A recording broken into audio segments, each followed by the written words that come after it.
Hi YouTube viewers, today I'm making this little video on my 97 Lexus ES300 just to share the issues, problems that I faced on this car since my ownership. So a little background about this car, a little history is that I bought it in year 2006. And at that time the odometer reading was about 200,000 kilometers. So it's a Canadian car, that's why the reading is in kilometers. And the current reading is 371,000 kilometers. It's about 10 years now.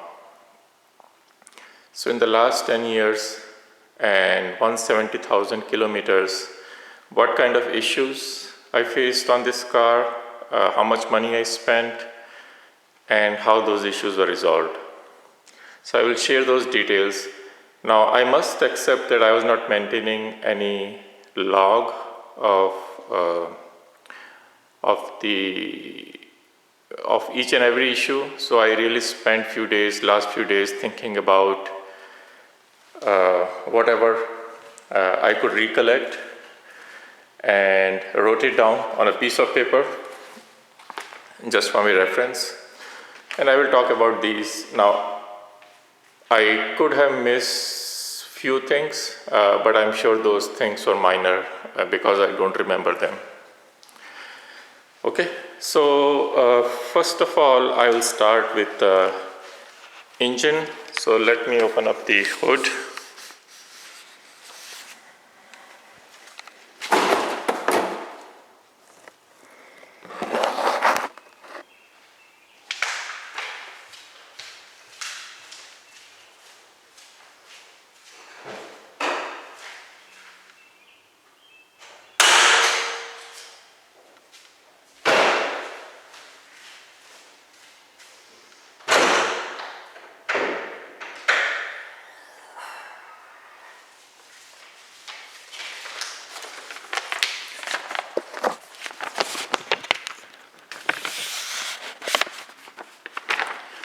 Now I'm shooting in the garage, so the light is not much here, but let's see how it goes.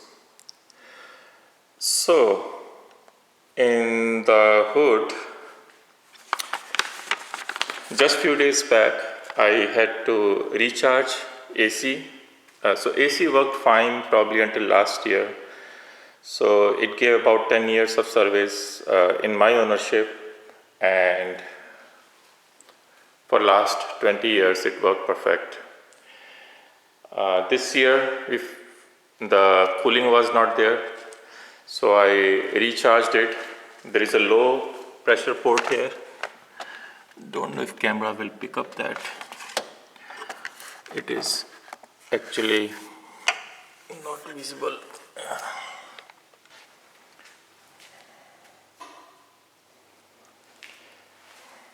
So if we come from this direction and look at this pipe, it is right behind it where my hand is, but because of the low light it will not catch it.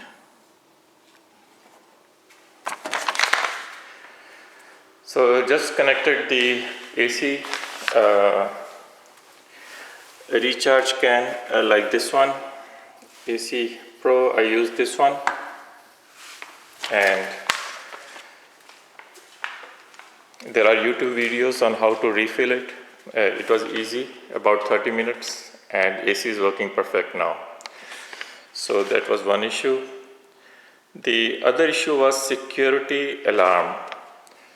So this issue happened actually couple of years back, that all of a sudden the security alarm on this car would turn on.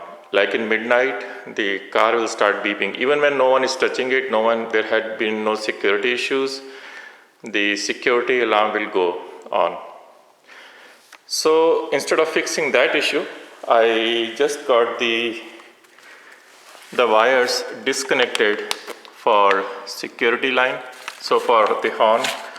So there was one wire here, this one. So that was disconnected, which is close to this one and turns on this on. And then there was one more horn on this corner. Again, because of the light, I cannot show that. But there is one more horn present in this corner, and that was disconnected, easy. But then there was a third horn present in this under the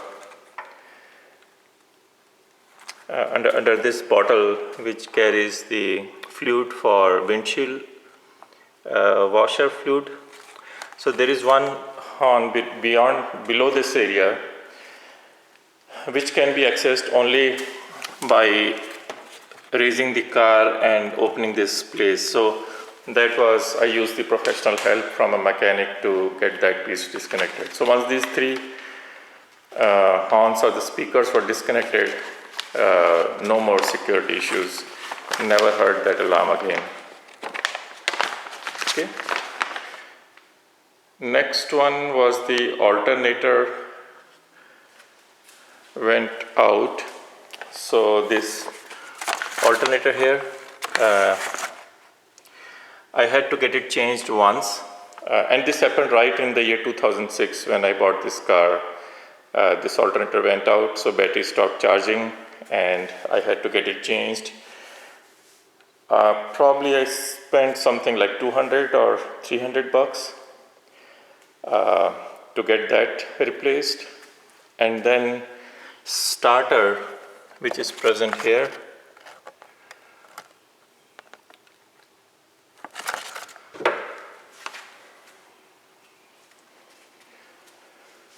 went out about 5 years back. So that was changed, and that was again 200 bucks kind of deal. And only once. So one alternator and one starter. And then timing belt and coolant, these two were changed at 321,000 kilometers. So I'm not sure if the timing belt was changed by the earlier owner. There was actually no record of history of this car. But there is something mentioned here that says 99,000. So just based on this reading, I am assuming that the timing belt was first changed by the earlier owner at 99,000 kilometers, after which the next change happened at 321,000 kilometers. And this was just a proactive maintenance. There wasn't any issue I was facing. I was just a little bit worried that it was getting too high mileage and the timing belt may break. But the belt that came out was just like new. There was no sign of any wear and tear on the belt. So that costed me about $500. And then serpentine belt, which is this one that connects to the alternator, this belt.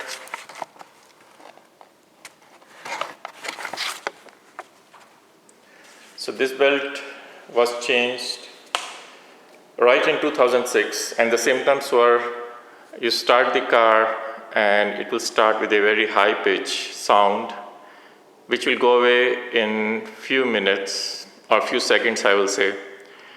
And after that, the car used to turn normal.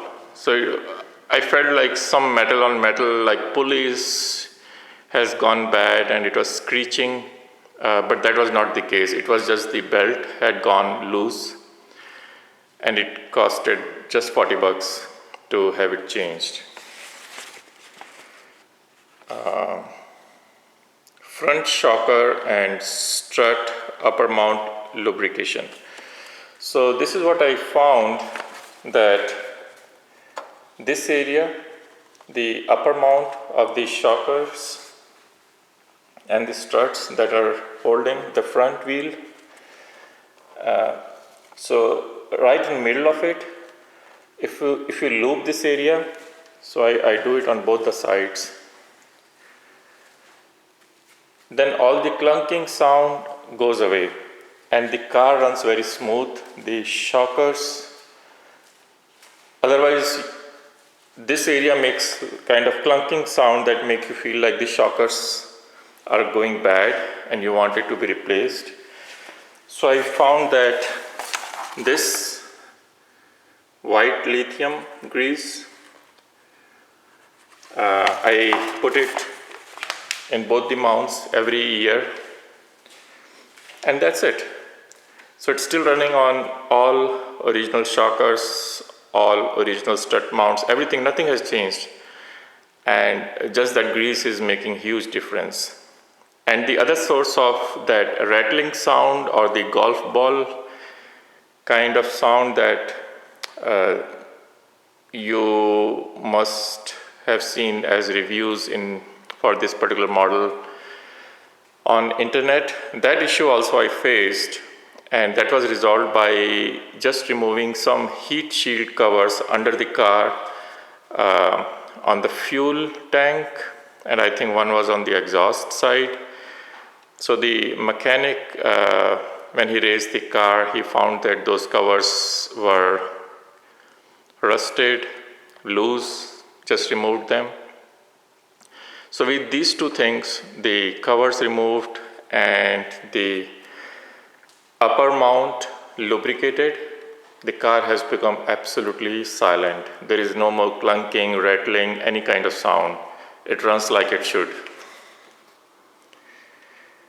The leaking valve covers.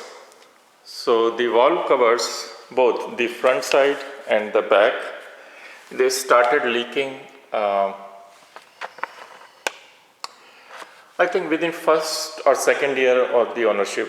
Within 2 years, I think I started seeing the leak, and this leak is still there. I did nothing about it because the estimate is about $700 or $800 by the roadside mechanic, and if I take it to Lexus, they want to charge even more. So I did nothing. I'm just running the car without that fix, and it doesn't bother me. It leaks. Sometimes there is a burning oil smell, but once in a month I just check the oil level in the engine and top it up. That's it. It doesn't lose too much oil because of leak. Sometime in future, maybe I will get it fixed, but right now, means in so many years, it's just running like that without any issue.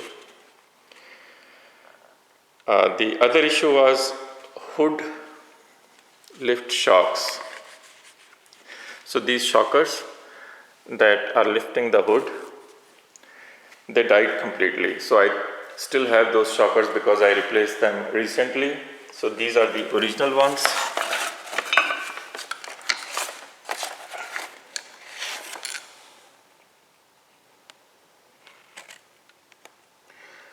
But they're completely dead now. They were not able to hold the hood. So just few days back, I bought the new one from eBay for 20 bucks. 20 bucks is nothing, and the replacement was easy.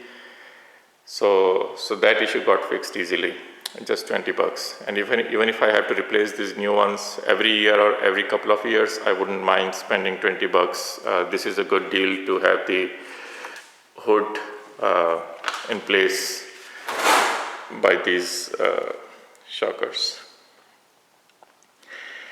And the other issue that happened in 2008 was the latch here that actually locks the hood cover. This got permanently locked. So there is a switch inside the dashboard. You pull that switch to open up the hood cover. That switch had stopped working completely. So something had gone wrong in the wire that connects that switch to the hood latch. So it became like locked permanently. So I spent probably $300 to get that fixed professionally.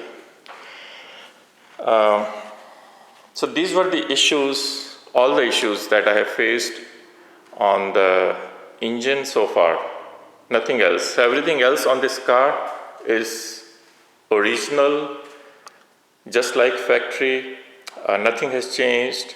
From the earlier owners, I received no information, and they also were not able to share any information at the time of purchase, whether they got anything fixed or changed on this car. So my assumption is that everything else on this car is normal, original, everything is OEM. Besides the wear and tear items like battery, probably changed a couple of times, tires, brake pads, rotors. So these are normal wear and tear items, changed a couple of times, but that's it. So,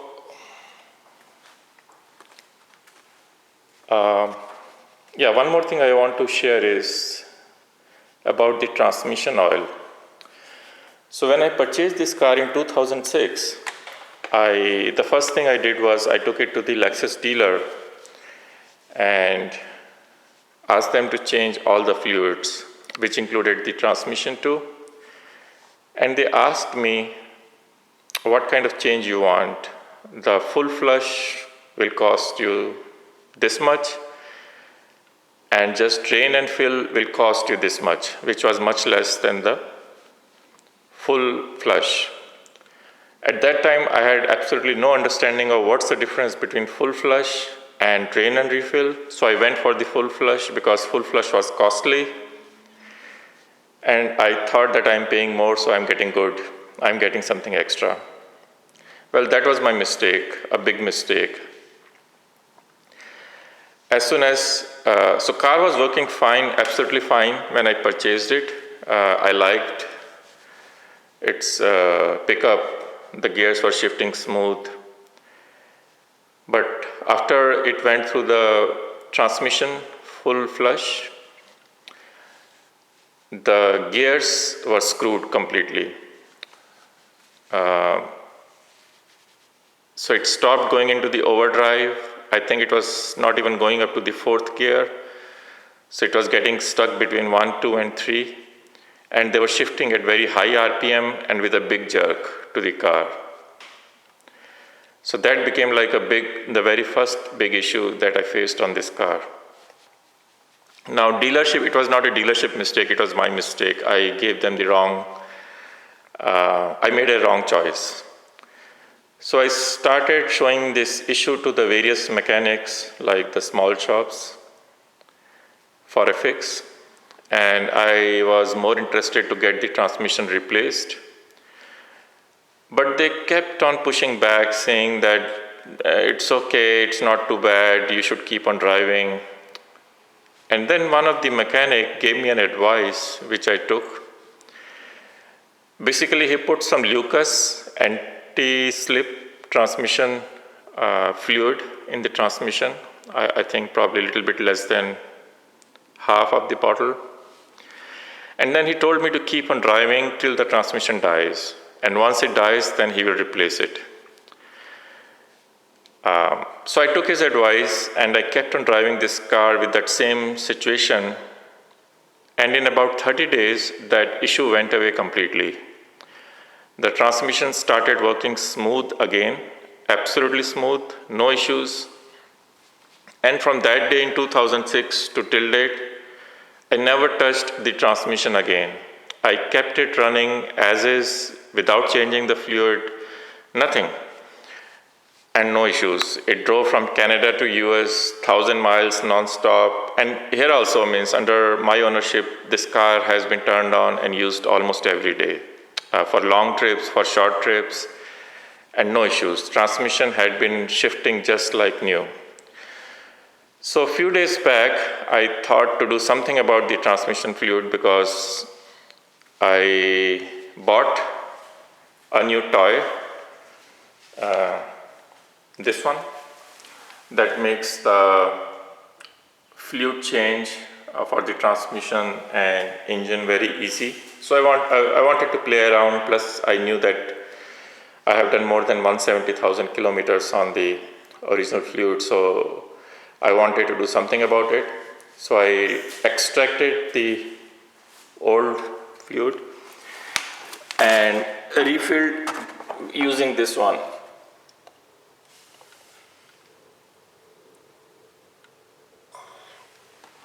So the dipstick says Dextron or Dextron 2, but that fluid is not available in the market, so I just picked up this one, about 15 bucks, and refilled.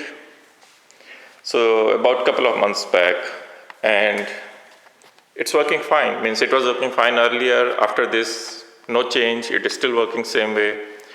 I wouldn't say performance is better or worse. It is just same. And 2 months is very less time to make any conclusion whether this was the right fluid or it will damage or will keep it running longer. I cannot say anything about it. But right now, it's working fine, no issues. So that's the story on transmission. Now, the other thing is that on this car, the transmission and differential, they are separate. So when you change the transmission fluid, that doesn't change the differential because the differential is a separate unit altogether. In 98 or 99, 98 onwards, the transmission and differential were connected together. So if you drain and refill the transmission, the differential also gets the new fluid. So in this car, most probably the differential fluid is still factory original because I never got it changed. And I cannot say about the earlier owners before 2006 if they got it changed. So if they didn't get it changed, then the differential on this car is still running on the factory original fluid, transmission fluid. Okay. Rest everything like power steering, brakes. I think when the brake job was done, probably the brake fluid was topped up.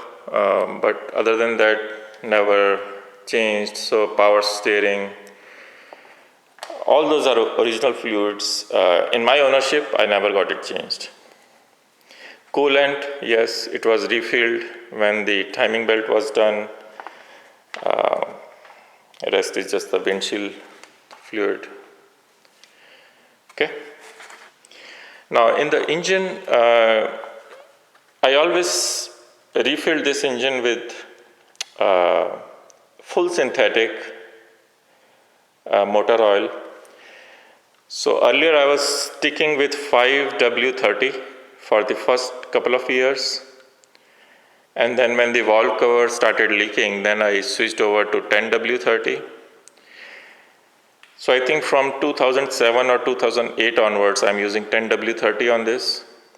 And not sticking to any particular brand, I just pick up whatever is available. It should be full synthetic. And it's working fine. So this is what I'm using now.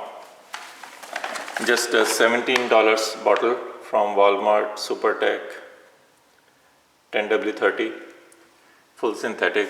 So this is what this car is getting now. I have used Mobil One and I think all different kind of brands, not sticking to any particular brand, just pick up whatever is on the shelf. Okay, so that's everything about the engine, all the issues that came in the engine. So I will close it.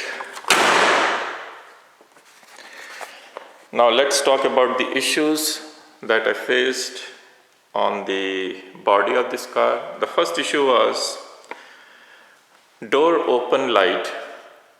So this was the issue that started again a couple of years back. When doors are open, then this light comes up.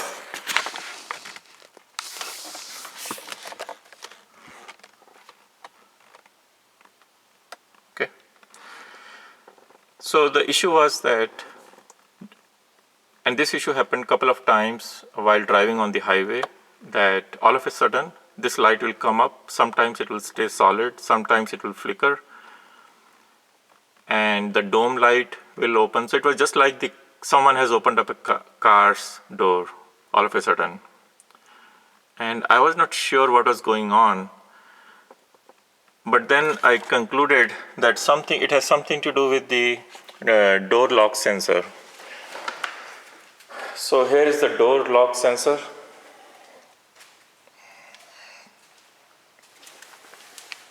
For each door you will find a door lock sensor. So door, actually when you close the door, it is pressed and that turns off that light, and if you release it, it turns on. So whenever you press, it senses that the door is closed. So what I did was I just added a little bit of padding in front of the sensor. So this is just a little padding in front of the sensor. So it increased the overall thickness of this. And once this padding was added on all 4 doors, this issue went away. So this issue really never came back after this padding was added. So maybe these switches, they become loose or something. But this was the simple solution that I found to fix this issue. The other issue was a radio LCD blackout. So the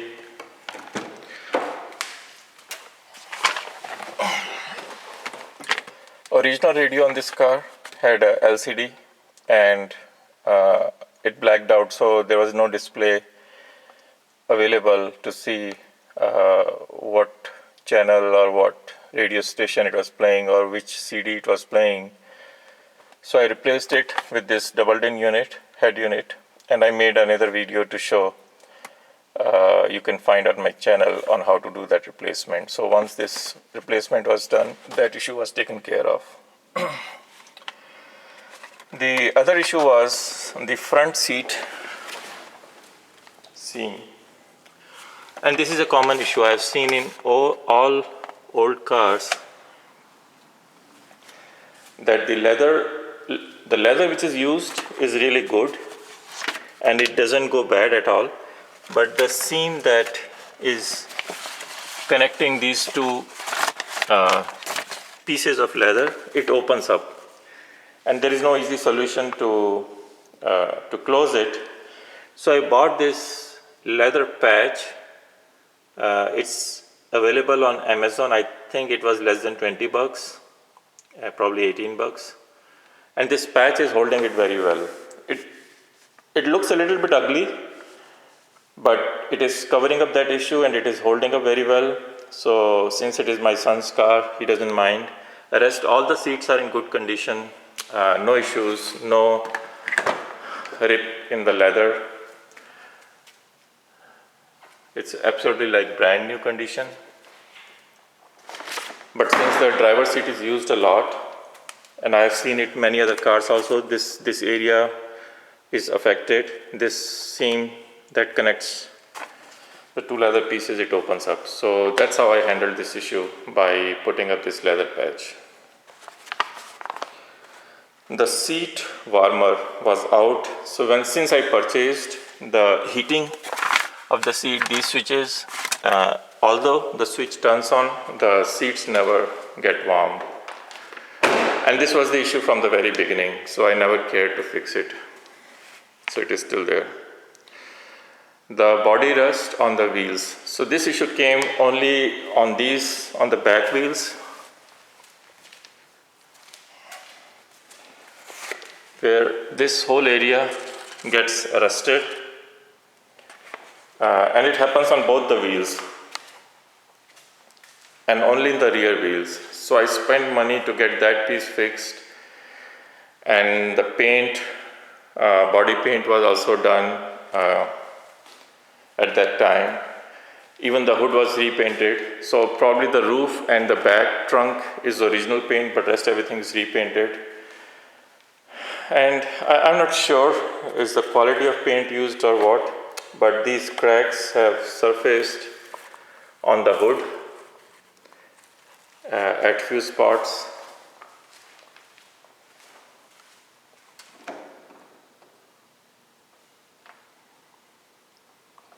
But only only on the hood. Rest everything is still fine, still looks good.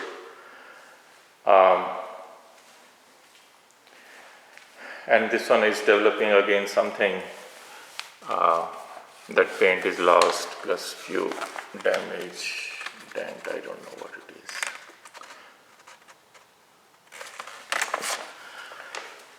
Other than that, so this is all original, so nothing has changed on this one. And I also got this sports hatchback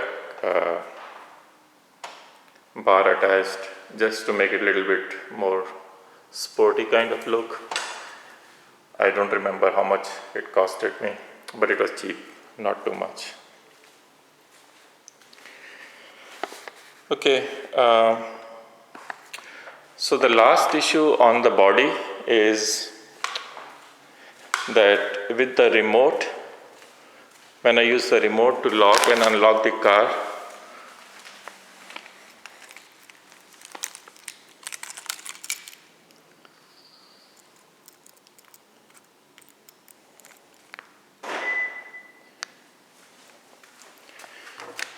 sometimes, like right now, this door has locked and all doors have locked, but it happens only once in a while. So now if I unlock and lock it again,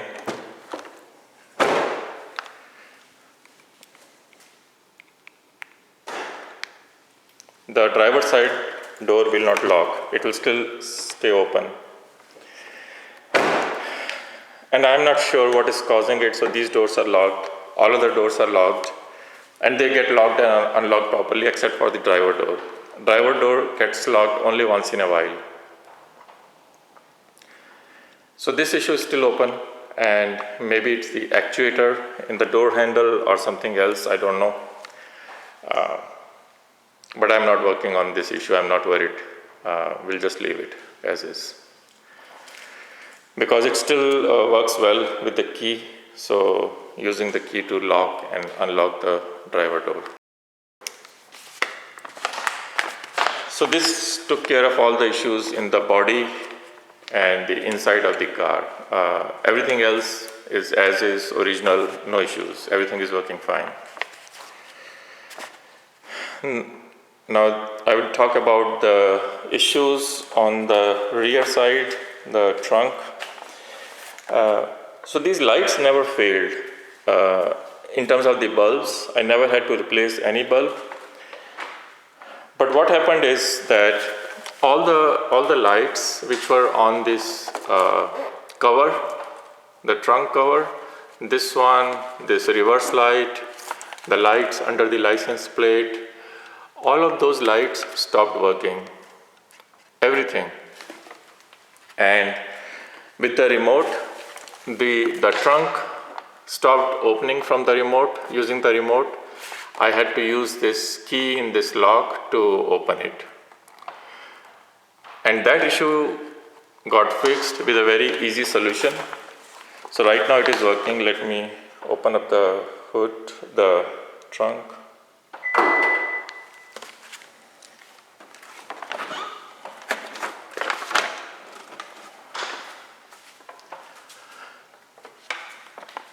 So if you see the trunk like this,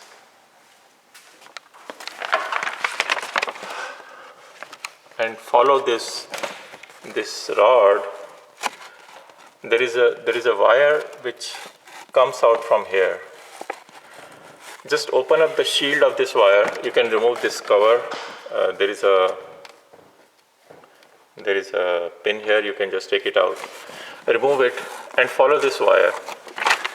And about 1 finger length from this point, so if you follow that wire and open up all the covering, about this much distance from this side, 3 wires were broken. And all I did was resoldered them, and actually I put a patch cable in between.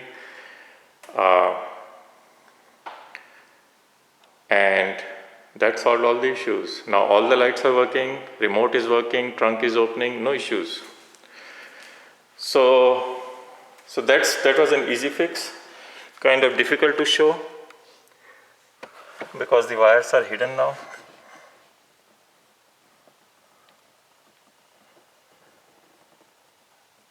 But you can see that there is no more cover on this. So I opened up that cover and I soldered 3 wires which were found broken.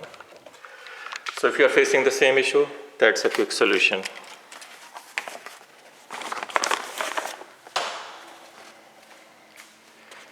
And that was the only issue I faced on the trunk side. Everything else is working well. And under the car, there was an exhaust leak. So I got the exhaust leak fixed. I think it's about $70. Then the heat shield, gas tank cover or exhaust covers were removed. I talked about it. And the muffler was replaced, I think about $150. That's everything that I had to spend on this car in my 10 years of ownership. All in all, less than $3,000, less than $3,000. And this car has been running almost every day, never any issue. Okay? Now how I am maintaining this car, I already talked about it, that I used this engine oil once in a year. I do not care about what's the reading on the car, whether it ran 3,000, 5,000 or 10,000 or 20,000 miles in 1 year. I do not care. I just once in a month, I just replace, once in a year, I just put the engine oil and change the filter. That's it. And use this, spray this on the front mounts at the same time. This I have used only once this year, and the AC is running like a brand new. It's cooling perfect. And this one also I have changed this year, and too early to say whether it was a good decision or a bad decision. And now because of this pump, I don't have to take this car to the mechanics to do the oil change. I do the oil change and transmission oil change on my own now. So it costs me like $30, $20, $30, that's it. So that's everything about this car. I hope you like this video. If you have any questions about this video, or if you faced any other issue with your car which you want to share, do post what was the issue and how did you fix it in the comments, and I will appreciate it. Okay, thank you. Have a nice day.